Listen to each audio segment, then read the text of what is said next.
we believe that we are almost victims of the things that are happening to us because, someone with bad intention is trying to torturing us during life. And the truth is that probably that's not the case, right? Yeah. In reality, that's not the case.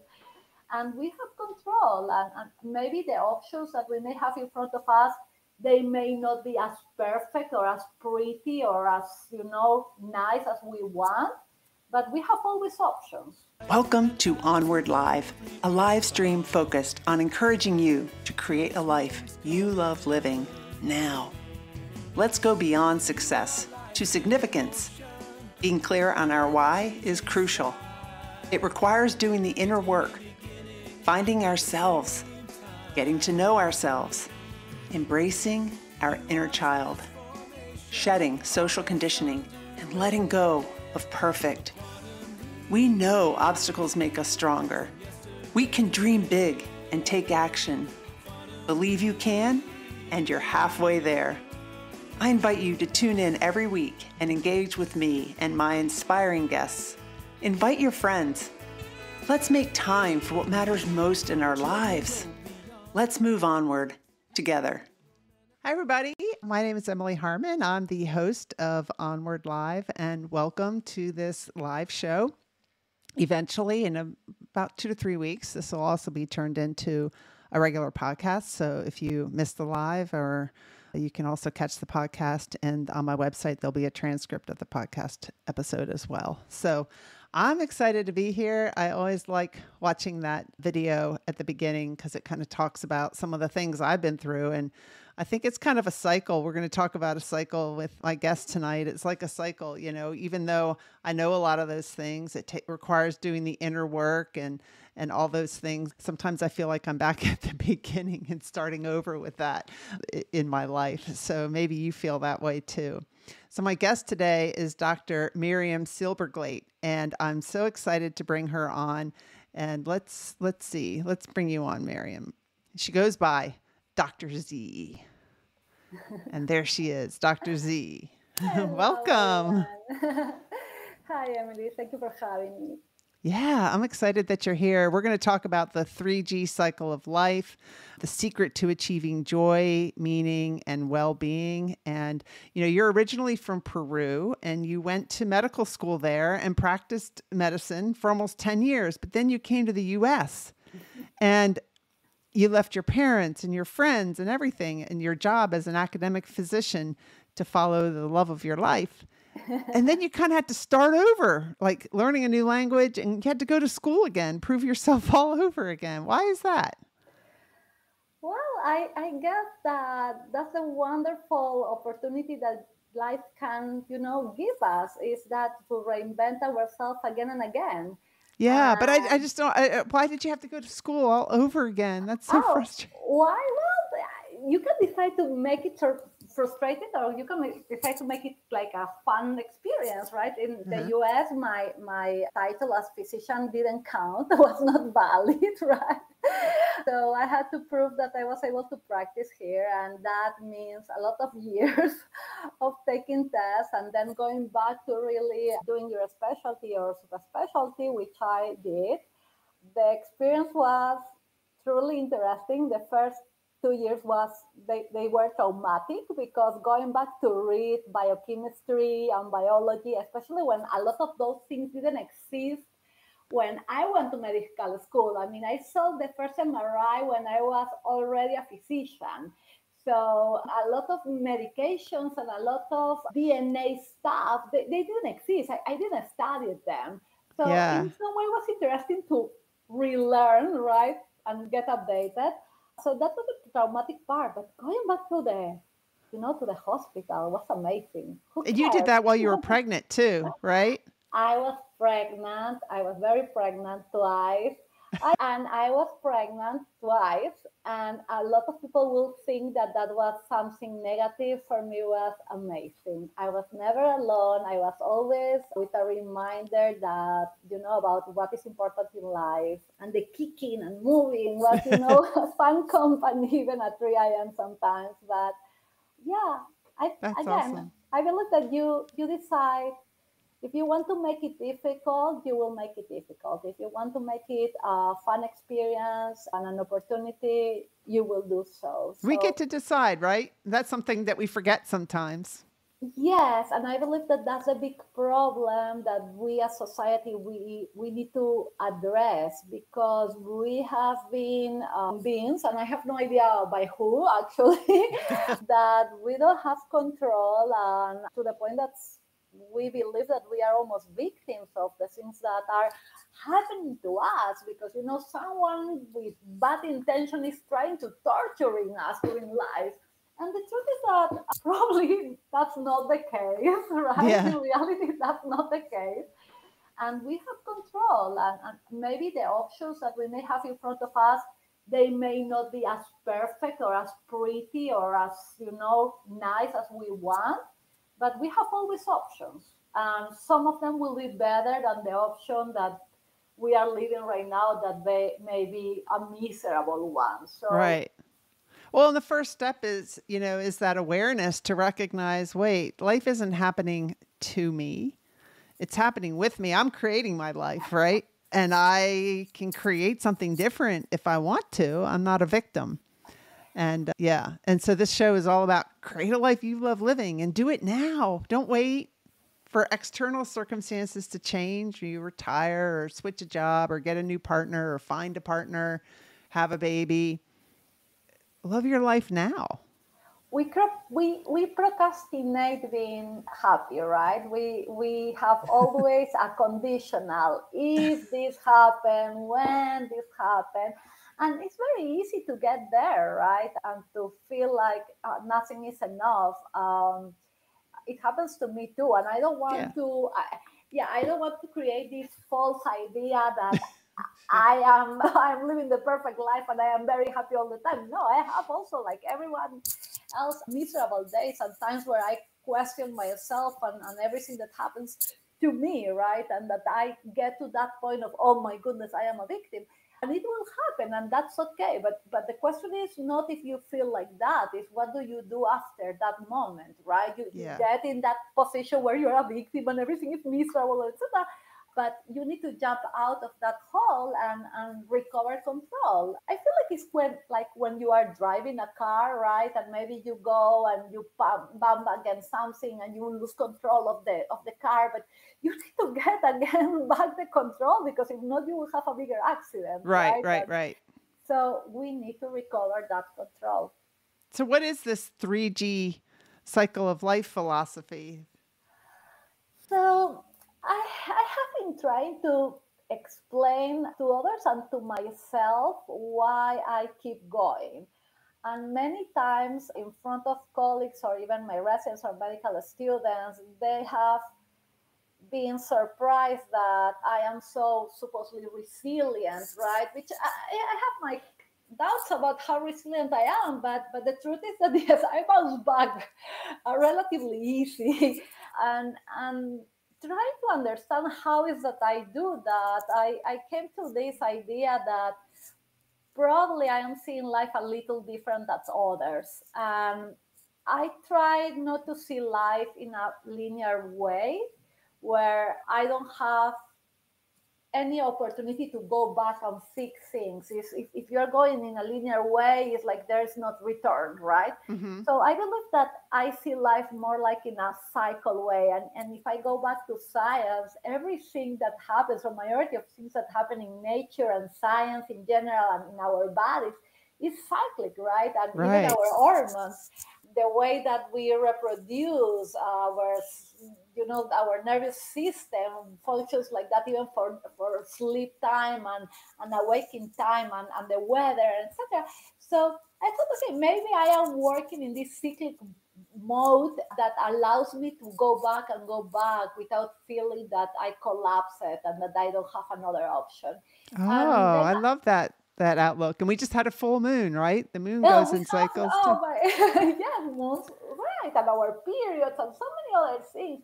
To create energy in our body, if we go to the cellular aspect of our bodies, we have the Krebs cycle, right? That's the way that we create energy to ourselves.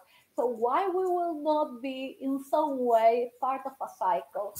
And thinking about cycles, I compare them with video games to make it even more simple. When you I don't play video games. I am very bad on that, but my kids do, and they are very good. But when you go into any of these video games, right, what you will see is that they have levels, what I will call cycles in my case. And it's not that you fail in a level and that's the end of the game and you are out. You always Right. have the chance to go back, right? And Right. many times. And when you close that cycle, that level, then you go to the next one that is a little more complex, have more trees, will take more effort. But everything that you learn in cycle one will be helpful for cycle two and then for cycle three. So life is, in my mind, something like that. So at that point, I was like, okay, so what are the components of my cycle? And again, thinking that every cycle has a specific component, I try to create the components of my personal cycle. And I know that for me, the way to start anything is with a goal. Mhm. And that's the first key. I need to have clear what do I want, right? And sometimes it's not so clear, but it's the idea, the Right. emotion that this is what I want to achieve. And this is really moved through my cycle with grit, perseverance, emotions. And so that's my second one, grit, right? I need that to keep going. We all need that to keep going in general. It's kind of my fuel, my energy, vitamin for my soul, if you want to call it like that. And then I ask myself, okay, what happened when I don't achieve my goal? Because closing the cycle, I should be going back to, hey, I achieved my goal. But the truth is that that doesn't happen all the time, right? Right. Uh, so I thought, what happens at the ends of my cycles? What is constant? And the constant that I found is that I always grow. I always learn something. Mm. I develop a new skill. I am different. So And it's that's the third goal, key. grit, grow. Yes. Oh, I love that. Thank you. Yeah. And so you decided to write a book about it. I decided to write a book about that. How do you have time? You've got like, how old are your kids? 6 and 8. Okay, 6 and 8, and then you're a doctor. Yeah. What kind of work do you do as a doctor? So I have three specialties: obesity, medicine, and geriatrics. Okay, so you're a practicing physician, doctor, and then you've got little kids and a husband and your own life, and you're like, well, I think I'll just write a book. Yes and no. Okay. So I have to compromise certain things in my life, and the Something book. when you move, I think it's the microphone's making a sound. I don't know if you I'm can sorry. hear it. Let me. No, I That's okay. cannot. All right. That's okay. So, yes, I believe that in life sometimes you have to compromise, not sometimes, probably many times. Mm-hmm. And that's what I had to do. I was going through a very difficult time during COVID, not necessarily because of COVID, but really because the environment where I was working was not necessarily very positive, at least for me and for my development and my well being. So I had to take decisions at some point, and my decision was to compromise my fancy titles and my nice office and my salary and stuff like that, but go for what was aligned with my values, that was to take care of my family and to be with my kids. For that, I needed to feel happy and healthy, and that was not necessarily happening. I'm not sure if I was fully burned out, but if not, I was working with the concept and I was not able to change the environment. I learned that sadly after 2 years of trying. And sometimes you have to, I will not call it quit, but you need to change directions. And so I changed directions and I changed jobs with a more flexible opportunity. And I don't know, maybe someone was happy with me. I don't know if you want to believe in miracles, heaven, God, angels, whatever. But the opportunity of the book came in front of me the week that I quit that job. Wow, that's amazing. So I mean, that's kind of challenging for anyone who's high achieving, I would say woman, but not just woman, but to leave, even though you know that it's in your best interest health wise and whatever, it's like giving up it's the ego. Like, what did your ego say? Oh, my ego was on pain. My ego was suffering. This took me too long. But I didn't have, so it's very interesting. What you're saying is so true. I didn't have at the beginning the skills to understand, first of all, that I was being hurt and that I was being a victim of myself, right? Of my wrong decisions. I decided to be an advocate, an altruistic advocate, right? And what I ended being was a very unhealthy advocate that was compromising her own well being and the well being of her family, especially the well being of my kids, trying to change something that I was not able to, sadly.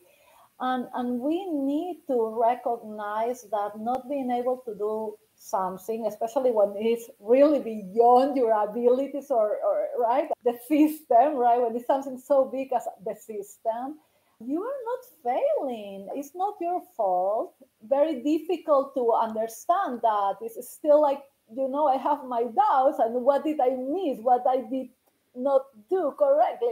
But it gets to a point that you need to accept that you are not Supergirl or Superboy, or and you are not either the president or God, and there are things that are out of your control, you like it or not, and it takes a lot of time and effort and self-awareness, and the truth is that it's very painful because higher achievers ego, we can admit it or not, right? Yeah.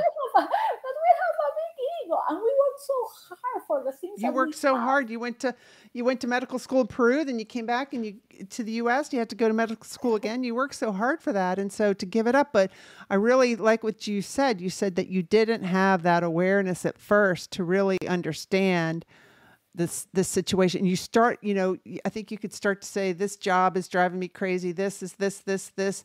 But what you started to do is even though that may have been true, you started to turn and look at yourself. Like, all right, I'm not a victim. I can do something about this. And you tried to change your exterior environment, but what ended up creating more joy for you and creating more opportunity for you was to change your internal environment. Yeah. To change the way you were showing up, to change the way you were being. And that required you, that was a decision to leave that position and to deal with your ego. That's amazing. That's awesome. And then it led to more opportunities where you've got this book and you have probably, your personal life is going better and you're a better mom to your kids and all of that. Yes, and I am still learning and I'm still growing, and I don't want to make people believe that I'm already healed or that, it's not so fast. It's the journey. I don't know if we ever get there, wherever there is. I don't think, I don't know if we can get there, but even going out of the dark side takes time. Yeah. And I feel like I will say that a couple of the best things that I learned during this initial part of my new journey, my new cycle, has been to ask for help. Again, something that especially higher achievers and type A personalities and physicians, right, we don't do, because again, we are superheroes. We are never afraid. We don't, we don't make mistakes. We know everything. So suddenly I had to recognize that I was not okay, that I didn't have all the answers and that I needed help. So going through that was, again, me against my own ego, and was probably one of the best things that I did. And I found something amazing, and is that when you ask for help, there is a lot of amazing people waiting there so they can help you. And that's a big part of how we met, right? Is Yeah. this amazing opportunity to meet people, create new relationships, be helpful for others, and receive the help from others.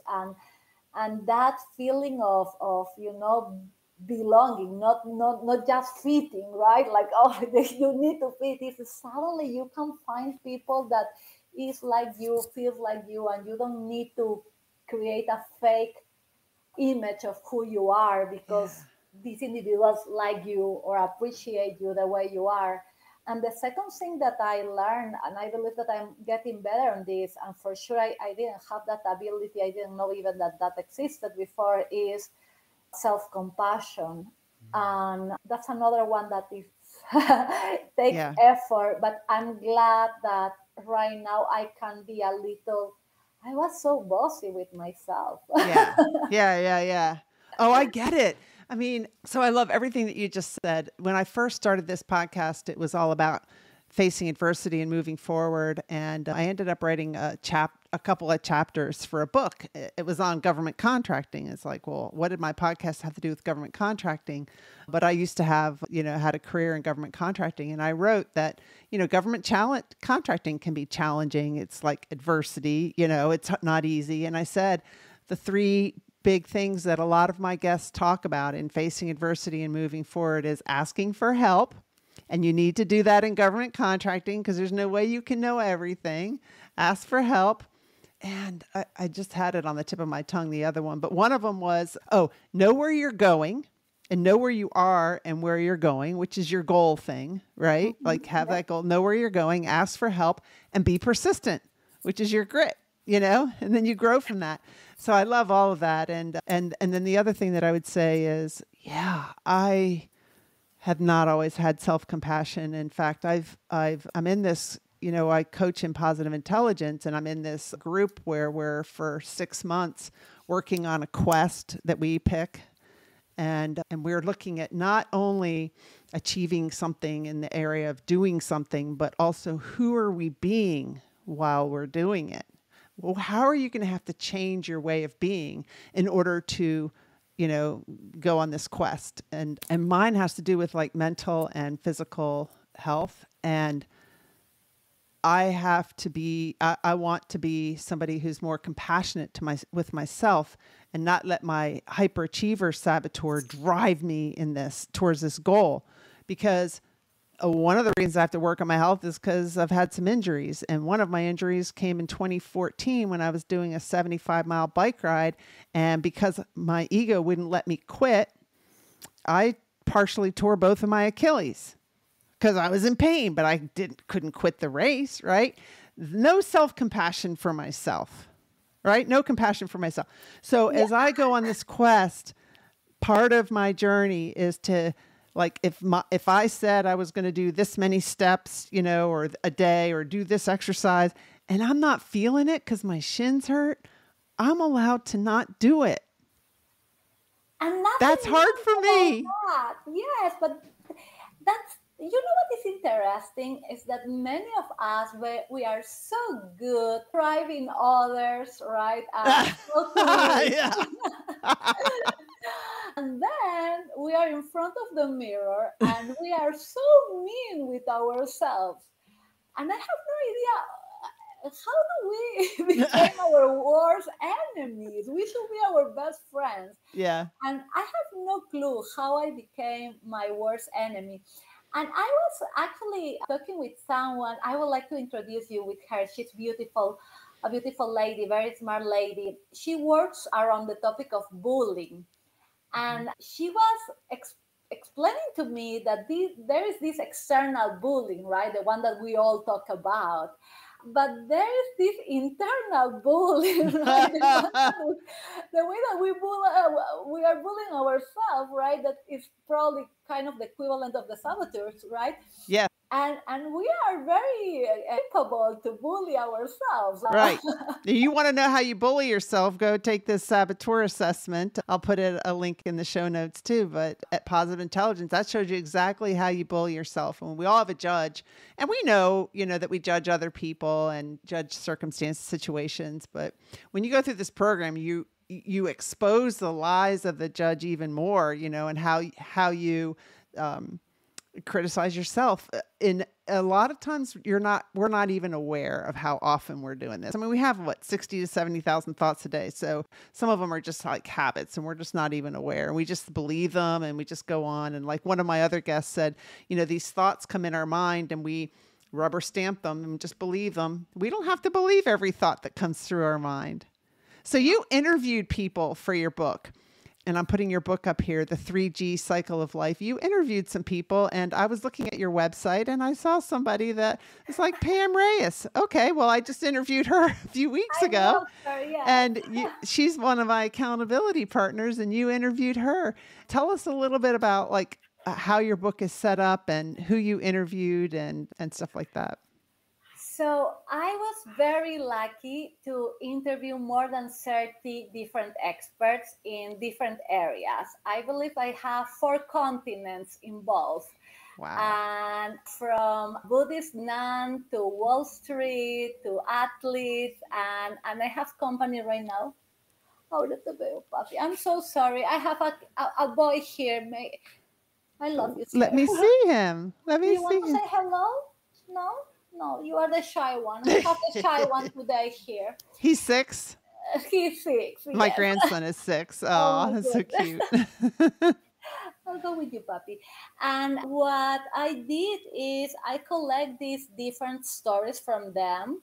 And well, they were very different and their expertise were very different, not only because of their careers, but also because of the things that they learn in life. What was very interesting is that all of them, that they have something in common, is that they confront adversity and they were able to, go beyond and not only bounce back, which is this term that they have a problem with, resilience, right? That has been kind of like, resilience is the best. I'm not sure if resilience is the best. For me, resilience is almost the equivalent of surviving, And then positive psychology brings this concept, relatively new concept, that is really growth, post-traumatic growth. And when you think about resilience, I will use COVID as an example. When you think about resilience, is that you were here, where is my camera here? You were here before COVID, right? You went through a very long collection of traumas, right? Yeah. You went down, and then 2 years later, right, you are able to go back and you are now again where you were 2 years before. So that means that these 2 years of, everything that happened during COVID to you or the rest of the world means 0. You didn't learn anything. You are exactly the same than 2 years before. And that's what I don't like about resilience. It's the concept of you are just bouncing back. That's a really good point. Right? Which again is good enough for you to keep going and to survive and to function. Is that enough to justify all the suffering that you went through? I'm not sure. I would like to get more than that. So that's when the post-traumatic growth concept from positive psychology brings this new vision, right? That is, you not only bounce back, but now you are able to get better. You are now able to show new abilities, new skills. You are a better version of yourself, if you want to call it like that. But what is magical about the concept of post-traumatic growth, and it's the part that I love the most, is that actually majority of those that get to the point of growth, they will become mentors for others, or they will become, kind of role models, right, that people will like to follow, and they will return to the community, and they will help others, which I believe is magnificent, right? Is you went through COVID for 2 years. Now you are not a victim. You are not just surviving. You are not the same, but you are much better. And you are doing things for others, and you are helping others. How cool is that? And I believe that's what we need to actually dream with, right? To be Yeah. better than before. Yeah. And the knocking is my kid again. Is your son building something? Or destroying something. I have no idea. We'll find out. Okay, so like tell us a little bit about some of the stories, or like some highlights from your book. I mean, I still want people to get it, and I want to put up here your website, which it'll be in the show notes too for those listening, 3gcycle.live. But, why should people read it? I believe that people, well, I will not force anyone to read it, but I recommend to read this book, because what they will find is real life, real stories, a lot of vulnerability, transparency. I'm not trying to sell Coca-Cola saying that is the best remedy for whatever, like it was before, right? That was how Coca-Cola was created. Yeah. This is not a remedy. There's nothing magical there. There are just examples of real people with real life, without any superpower, that were able to actually go through life, right, and grow and develop new skills, and now they are helping others, and that they had good times and bad times during the process, because growing doesn't come without pain, and growing is not linear. Growing is like ups and downs till you get up, right? Mm-hmm. Again, so I don't want to sell this as a magical tool. It is not magical, but will give you tools and references, many of them based, on science, that will explain why this works and how you can use it. So you will have the emotional aspect, the story, right, the gossips, and but you will have a little of science there, so you can believe and you can kind of challenge the information. And I believe that this mix will be interesting, especially for those that are really a new book that will tell me how to be happy. Yes, it will be a kind of different book that will tell you how to do it. And some of the stories I believe that are beautiful in many levels. I have one of them that for me was the reason why this project became something more than just a book, and why I decided to start using the revenue of the book to help organizations, mental health organizations. And actually my inspiration was the story of Leslie. She lost her son by suicide when he was in his 20s, a healthy kid without any background in mental health or any evident red flag. And she decided after this painful situation not to collapse, and instead of us that to create an organization to support young people around the country, so we can prevent suicide. And I believe that for anyone that is a mother or a father, or for anyone, this story probably is one of the most painful ones, and is showing really what post-traumatic growth is about. And like that, I have people that survive cancer, and people that decided to change careers, and people in medicine. And we have lawyers that decided to leave their jobs to be better parents. And I feel like one of the highlights of the book, which is kind of at the end and the conclusion, is that we can do better, and we can do better not only as individuals but as a community. And I tell the story of Corey Face, who is a lawyer that was involved with the healthcare system for more than 20 years, and that during COVID lost her sister-in-law by suicide, a physician, the director of an emergency room in New York. And he decided again with his family to push forward after this event. And he created the first law in the US that advocates for well-being for healthcare workers, that was actually approved by the House and then the Senate, and etc., and was signed by President Biden just a few months ago. So this is an historical moment, and even this has been focused, this law is focused right now in healthcare workers. I feel like this is just an opportunity for all of us in different careers to understand that there is hope, that we can make changes, and that we are starting with healthcare workers, but this should apply to all of us. Well-being is a right, you know, as much as is education and is health.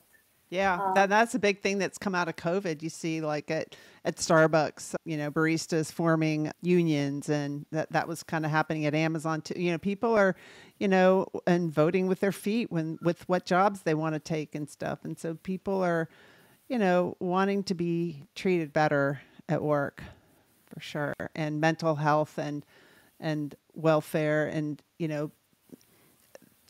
we're a whole person. We're not just a worker. We're a whole person, right? Yes, but we need to advocate for ourselves. Yes. And I had this amazing interview actually with someone that I really admire. She's a journalist, very, very recognized journalist, Jennifer Moss. And she wrote actually a book about burnout. And she did it more on the side of, the system. And I spoke also with another amazing journalist, two beautiful ladies, both of them. She's an Israeli journalist, and she wrote another book about burnout, also in the, in touching the system. Mm-hmm. And I asked them, do you think I am crazy? Because I am trying to talk about hope and meditation and, stress and stuff like that. And I am trying to ignore a little the system at this point. And they told me, no, you are not crazy. Yes, we need to fix the system, but the system will take so long to be fixed right now. So we need to look at ourselves, yeah, and have our, bring our power back, right? We don't have to be victims of the system. Hello. And yes, we need to be accountable for our own well-being, really. Yeah. That's reality. We cannot wait for others to decide what will happen with our health, with our well-being, with our families. We have a responsibility. And when I talk about individuals, right, I talk about you taking care of yourself, but you taking care of your family, and then you taking care of those that work with you. And you don't need to have a leadership position, a formal leadership position to be a leader, right? You can be an amazing leader, even being the one with the less salary and the less education. That's right. You can take care of your team, right? And advocate for them and give them the tools so they can advocate for themselves. We need to recover control or, power on our lives. Yeah, for sure. Hi, Garen. Welcome. So yeah, for sure. And you talk about, so how does this 3G cycle of life, goal, grit, and grow, how does that help somebody achieve, joy, meaning, and well-being? So I believe that the way that I'm using these three components brings again a little of science behind, right? And when we talk about, for example, goals, the idea is, how do we set goals, right? Because you cannot start with a crazy dream. I will go to, I don't know. I'll go to Mars. Puno, right? Or Mars or whatever. Great. I'm glad that you have that dream. But okay, are we able to? So I believe that it's very important for us to identify and to learn how to set goals that are aligned with our values, aligned with our reality, right? That are able to really be accomplished, and to analyze if we have the tools for it and if we have the motivation for it. So what I try to provide through the stories, and there are many stories about how people were like trying to follow their dreams or their goals and what happened in between, right? How they failed or why they didn't. So I provide with some tools, very practical tools, so people can start learning, okay, I need these components to be able to decide if this goal should be a goal or not, right? Now. And now that, yes, it can be a goal. So how do I set it clearly? and correctly, so I can really fulfill it. And what happened next? And is this the goal that will be for the rest of my life? May I change goals? May I close the cycle? So I believe that these stories mixed with tools will help people to understand the first step of, okay, this is my goal. And then part of the goal component is cause 3 or 4 areas that for me are very important, that are the most common goals, right, that we have. And majority will agree that we want to be successful, we want to be happy, and right. And I hope everybody else agree that we want to have well-being, right? Or wellness. I hope. And I explore what is wellness, what is happiness, what is success. It's, how do you find them, and How do what, you define it for yourself? And yeah. is it, and that takes doing some deep introspection to make sure that, it's what you really want, not what others want or what you feel like you should want, And it's because so society difficult. says you should. Yes. And then we have the part of grit that is really explore, right, how we move through the cycle and the energy and the things that may happen to stop us or not, right? Thinking about energy and cycles in general, we will find catalysts, right, that could accelerate the process. I use, for example, if you have money, if you have, a big network, if you don't have an accent, for example, if you are a guy in many places, right?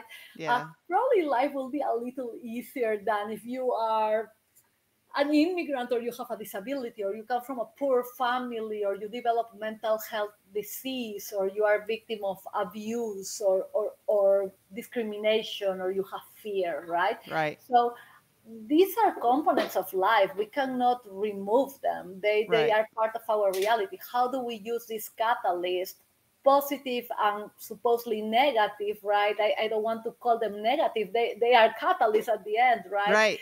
How do we use them in our favor, and how we remove our idea of we are victims of this catalyst? Instead, it's like, hey, this is an opportunity for me to learn something, to grow again. So how And does somebody change their mind about that? Like, let's say, your whole life you've been like, I'm a victim because, I don't know, I'm a doctor but I came from Peru, I'm an immigrant, so I'm a victim. I mean, how do you change that, your attitude about that, and switch it to, oh, where's the gift or the opportunity in this? How am I not a victim? so I feel like we need to start with self-awareness, and that's part of, for me, this is one of the components of emotional intelligence that I believe is the most important one. You cannot have the other ones if you don't start with self-awareness. So Right. if you are self-aware and you are able to identify your areas of difficulty, right, your challenging areas, or those that you feel that are delaying your progress, you will be able also to identify the ones that make you stronger. That's true. And yeah, I will never be able to erase my accent, right? That's part of me. But I speak 2 languages, Yeah, I and not don't. many do, right? So That's right. it's a question of perspective. Is yes, I could feel miserable and decide not to go and talk in front of people. And how many times I thought about that at the beginning, how I will be a faculty, how I will be even a doctor in this country. Something as simple as going to, you mentioned Starbucks and ask for a coffee when I was just learning English was like traumatic for me.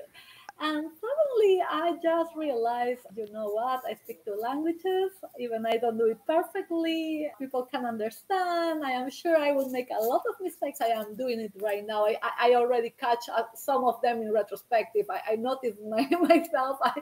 But you know what I'm saying, and you understand Yeah. And me. you're going to go out and speak because of your book too. Your book's coming out in January, but you're going to be going out on, on the speaker circuit a little bit, right? You've already been asked to speak to some different organizations, and you could easily say, well, I can't do that because, let that accent hold you back, but you're not. Yeah, because right now I believe that maybe the wrinkles and the white hair, you understand, right? That you cannot stop yourself from doing things that you want and that make you happy, right? But Yeah. at the end, you cannot become again your worst enemy. If you are inviting me, right, knowing that I have an accent, why I will stop me? If you are being kind with me, why I will be mean with myself? Right. And I believe that the same as the accent and with many other things, there are catalysts that we can really, right, just change our mindset and control them. There are many that are not so easy to get control, right? And if you talk about someone that develop a terminal disease, right, or that is really victim, and because victims exist, right? The fact that Right. I remove the idea of being a victim of, oh, you are a victim of the weather or the action, but they are victims. They are individuals that really are being traumatized and affected, by spouses or many other reasons. But that's another type of victim, right? And Right. even those, and not always, but even those in many cases have options, right? And Yes. many of those can push themselves out of this uncomfortable comfort zone where they live, right? Because it's the only thing that they know, to a place where they may be uncomfortable but at least safe. Easier Yeah. to say than to do. I have it clear. But again, we need to kind of balance what we have and what what is positive and what is negative inside of us and around us, and to look for help. Yeah. Whatever is not inside of you is inside of someone else. Right. Yeah, right. And like Pam Reyes, whom you know, she was talking about, know what your strengths are. Like, and sometimes we undervalue our strengths, something that comes easy to us. We think, oh, that comes easy to me. I'm supposed to be working hard in order to be successful. But, look at, analyze yourself. What brings you joy? What gives you energy? What are the kinds of tasks that you really like to do? And, for me, I cannot stand spreadsheets and data. So I contracted out, I hired a bookkeeper, and she loves it. And more power to her because she likes getting everything right. My dog walker actually told me the other day, she's like, Emily, I feel bad, but I didn't cash these 3 checks and they were from like 2021. And I said, okay, no problem. You can still deposit them, but I guess the fact that I didn't notice you cashed those 3 checks tells you that, I mean, this is my bookkeeper does my business books, not my personal books, but that tells you I haven't balanced my checkbook. So I would have noticed that you hadn't cashed those 3 checks. So that was a little warning signal to me. Just look through my checkbook a little bit, but I don't like doing that. It doesn't bring me energy. But for other people, like my mom, she's like, oh, I'm off a penny on my balancing my checkbook. I'm like, I don't really I have look no at. idea how to do that either. And to be sincere, I was transplanted from my dad to my husband in that, Uh-huh. you know, Yeah. I have absolutely no idea. I hope And you I don't care to know probably because it's like it's not what brings you excitement, and let the people that love doing that and keep track of that, let them do that. So, that's part of, finding joy, meaning, and well-being, in our lives, is to be doing stuff that we love. Yes, but it's also important to go to those areas of discomfort or those areas that makes us very nervous that we don't like. Because it'll I grow. will, yes, and I will be very sincere. My part of the process with the book involved 4 weeks of pre-sale campaign, and I hated those weeks. I I wouldn't like it hated either. it was for me the first week. Well, you know, because that was the week that I had COVID, right? We were talking actually. So the first week I had COVID and Right. I was miserable. So the second week, finally, I get in, with the energy to start bothering people, trying to convince them to buy a book from someone that has no books before. And that is, by the way, the book is not even printed yet, right? So they have to trust me. Right. And if I hate marketing, something that does not exist yet, was very difficult, and I didn't receive a lot of good outcomes at that point. And I was fighting with myself. I was so upset and so furious.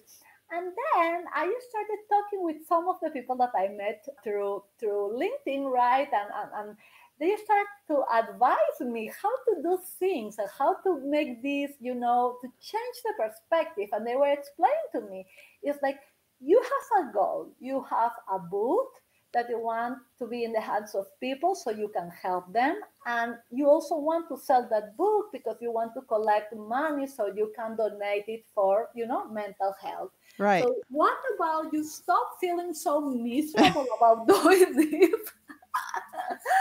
and you feel the joy, right? And you don't feel guilty. You are not stealing money. You are nothing wrong is happening. You just go with that new perspective. And I have to say that I learned tremendously, and I will not do it again. Let's clarify. It's not that I'm convinced that I love that. No, I still hate it, but I learned so much. It was a sociological study, and not only that I learned a lot about others and reactions and marketing per se, but I learned so much about myself. Yeah. That was very interesting. So I recommend people to go out of comfort zones, at least here and there, right? Well, yeah, I guess, what your story got me thinking too, that, I would have never been in sales, but now I support the company Positive Intelligence, helping them break into federal government. And I used to think sales, I don't want to do sales. I could never do sales. And I don't really look at it as sales, just like you, I look at it as, well, I'm detached from, you have to detach from the outcome, right? Like it's not saying that you're a bad person if no one signs up for your book. It's not saying that I'm a bad person if no one wants to buy Positive Intelligence. I can't control that, but what I can control, what I can share is how it transformed my life and how it's transforming others, and then let people make their own mind up. And so when I change my perspective on sales, and looking at it as really, I'm just educating people, letting them know about this great thing, and you're letting them know about the book, and then your proceeds are helping people, and that's what you want to do. It's a whole new perspective, and then it's easy to do. And I believe that people can read us, right? And we can read people in general. Yes. And that's the beautiful thing about being vulnerable and being transparent and doing things because of the right reasons, right? Mm-hmm. And things that are aligned again back to your values and who you are, right? And I believe that if we suffer from so much stress and so much burnout, and the rates of depression and suicide in this country are awful, right? But if we are able to go back to our roots, right? Who we are, and we make friends with ourselves, and we start living our life respecting ourselves and respecting our goals and our values, and and loving ourselves. Probably, I will not say that the stress will disappear. That's not real. Right. But probably we'll navigate life in a better way, in a healthier way, right? And we need to learn that. We didn't have that class at school. I didn't, at least. No, we didn't learn that at school. And I mean, for those watching and those listening later, you can see why Dr. Z and I hit it off when we first met, because yeah, we have a lot in common with the way we look at things. Yeah. Even Navy, right? Both of us, we work for the Navy, right? Yeah. So yeah, we have a lot of common. And I have to add, right, that part of what is positive intelligence has been included in the book, and it's part, right? And this is thank you to Pam Reyes, right? That she actually educated me on that, and then you reinforce it. And it's a very interesting concept that I was not aware of, and really very close to science too, right? Which was something that my eye, right? So it's based on science and positive psychology and all of that. So Yep. And it's included there in the book because I believe that it's a tool that easily can be, part of little changes that we can do in our life to get to a better place, right? Right. And I like what you said about little changes. Like I've been listening to the book Atomic Habits. And I don't know if you've listened to that or read it, but it's all about like, just a 1 degree change, just a tiny change, and how to really stick to your habits. I really like that book as well. So we think that we have to go from here to there, like overnight.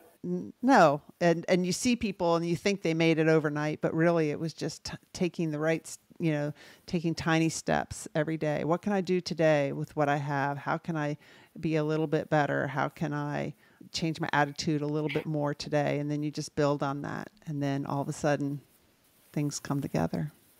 Step by step, right? Yeah.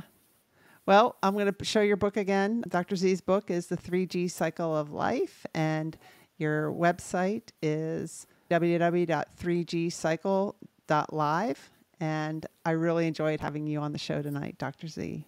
Thank you so much. And thank you everyone for being here. And be healthy, be happy. Yes. And you love. Thank you so much. Thank you for watching, everybody. I got 2 more episodes left. Next week I'm off, and then I've got 1 more episode, and then I'm interviewing, let's see, I had the piece of paper's down on the ground. And then I'll have 1 more episode where it's just me, and then I'm taking a break, and I'm not sure how long the break's going to be. It could be permanent. I don't know yet. And showing myself some self-compassion and saying, I don't have to make that decision right now. I'm just going to take a break, and we'll see how long it lasts. So I appreciate everyone who watched tonight. Thank you very much. And for everybody who listens to the Onward podcast, I appreciate you. Have a great week. Onward Live is sponsored by Emily Harmon Coaching and Consulting. Visit my website, emilyharmon.com, to learn more about me and my coaching programs. I'd love to help you create a life you love living. Remember, every adversity is our own personal university. Sometimes the lessons are difficult, and we must learn from our experiences. Vulnerability is your superpower. You are lovable and worthy. And we discuss these topics and more because professional is personal. Thank you for joining us and engaging with me and my guest. I look forward to seeing